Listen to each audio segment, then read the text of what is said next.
Hello everyone. In this class we are going to discuss about the process called photosynthesis. Myself Dr. S. Jayanthi. I am working as an assistant professor in the Standard Fireworks Rajatharam College for Women Sivakasi. Photosynthesis was one of the most important chemical process occurring on earth. It is the process by which green plants convert solar energy into chemical energy. This process takes place mainly in the green leaves of plants that contain a pigment called chlorophyll. Chlorophyll absorbs sunlight and uses this energy to convert carbon dioxide and water into carbohydrates such as glucose, while oxygen is released as a byproduct. And the next one we are going to discuss how the solar radiation translates into chemical bonds. The radiant energy from the sun is stored within plants in the form of chemical bond energy. This stored energy becomes the primary source of energy for almost all living organisms on earth because animals depend directly or indirectly on plants for food. Photosynthesis is an excellent example of biological conservation of solar energy. The plants capture solar radiation and convert it into energy-rich organic compounds such as sugars and starches. These compounds serve as food for plants and also for animals that consume plants. Fast-growing plants and trees with high photosynthesis efficiency can potentially be used as energy plantations.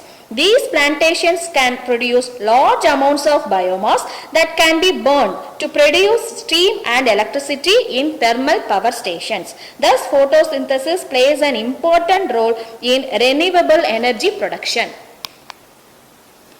And next we are going to see about the chemical reaction of photosynthesis.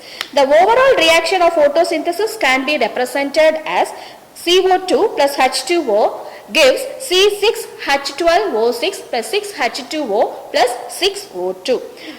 In this reaction, carbon dioxide is obtained from the atmosphere, water is absorbed by plant roots from the soil, sunlight provides the necessary energy, and chlorophyll acts as the catalyst that absorbs light energy. During this process, carbohydrates such as glucose are produced and oxygen is released into the atmosphere. Next, we are going to discuss how the chlorophyll catalyst and the intermediate formaldehyde gets produced. Visible light with wavelengths below 7000 angstrom is absorbed by the chlorophyll. The absorbed light energy activates chlorophyll molecules which then transfer energy to water molecules. As a result, hydrogen atoms are released and react with carbon dioxide to form carbohydrate molecules. An intermediate compound called formaldehyde is believed to play an important role in carbohydrate formation. This compound is stable at low temperatures but decomposes at high temperatures, which releases heat. And the decomposition reaction is given as by the equation H2CO plus O2 gives CO2 plus H2O plus 112 kilocalorie per mole. This energy is absorbed during photosynthesis and it must be equal the energy released in this reaction. And the next one we are going to discuss about the steps in photosynthesis. Photosynthesis occur in two main stages. First one is the photolysis and capturing the spark. That is nothing but the light reaction. This is the first stage and it takes place in the presence of sunlight. In this phase, the chlorophyll absorbs sunlight. The absorbed light energy causes photolysis of water, which means the water molecules split into hydrogen and oxygen. Oxygen is released into the atmosphere as a byproduct. The hydrogen atom produced or temporarily stored in intermediate compounds. In this stage, the solar energy is converted into chemical potential energy. And the next second phase is nothing but the dark reaction. And in this stage does not require the direct sunlight. In this phase, hydrogen produced in the light reaction which combines with carbon dioxide. And this process leads to the formation of carbohydrates such as glucose and starch. Thus, the dark reaction converts the chemical energy stored during the light reaction into stable organic compounds. And next we are going to discuss about the constraints or what are the conditions necessary for photosynthesis. Several environmental factors influence the process of photosynthesis. Of the first one is the photosynthetically active radiation. That is, we know that light is the most important requirement for photosynthesis, but only a portion of the solar radiation reaching the earth and which can be used by the plants. The effective wavelength region for photosynthesis is 400 nanometer to 700 nanometer, which is known as photosynthetically active radiation, that is PAR. Although sunlight contains a wide range of wavelengths, only about 40 to 45% falls within this useful range. Even from this usable energy, plants utilize only a small fraction. The theoretical maximum photosynthesis efficiency is about only 5%. And the next constraint is the sourcing the raw carbon material. We know that the carbon dioxide is the main raw material used in photosynthesis. The concentration of carbon dioxide in the atmosphere is approximately 0.03%.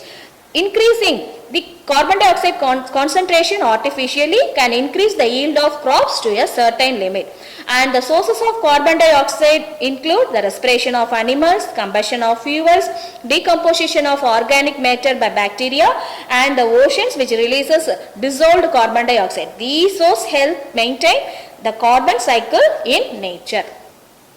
And the third constraint is the temperature. Temperature also affects photosynthesis. The process occurs effectively only within the temperature range which are tolerated by plant enzymes. The typical temperature range is 0 degrees Celsius to 600 degrees Celsius.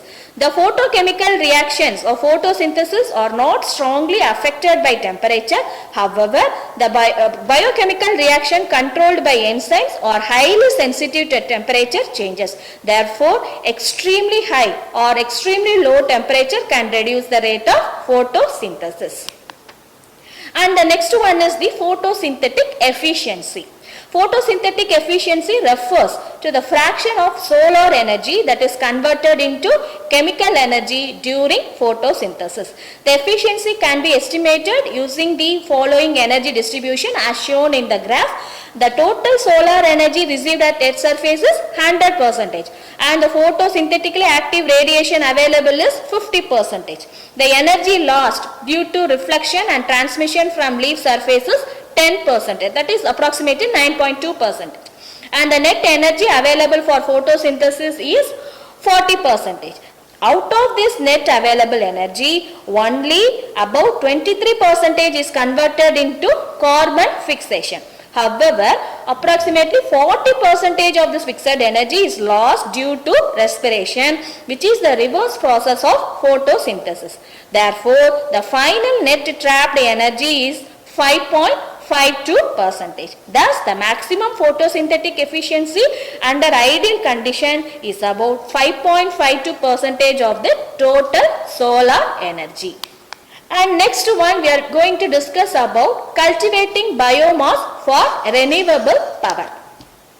Photosynthesis is a fundamental biological process that supports life on Earth. Through this process, plants capture solar energy and convert it into chemical energy and stored in carbohydrates.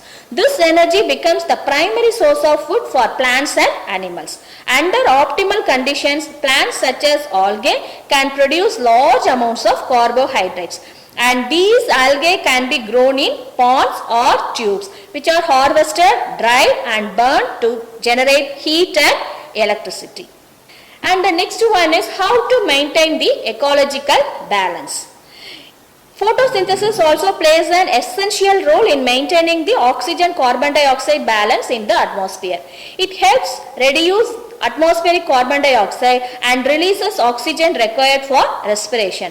Although the efficiency of photosynthesis is relatively low, it remains one of the most important natural processes for biomass production, renewable energy generation and sustaining ecological balance. Thank you for watching this video. Thank you.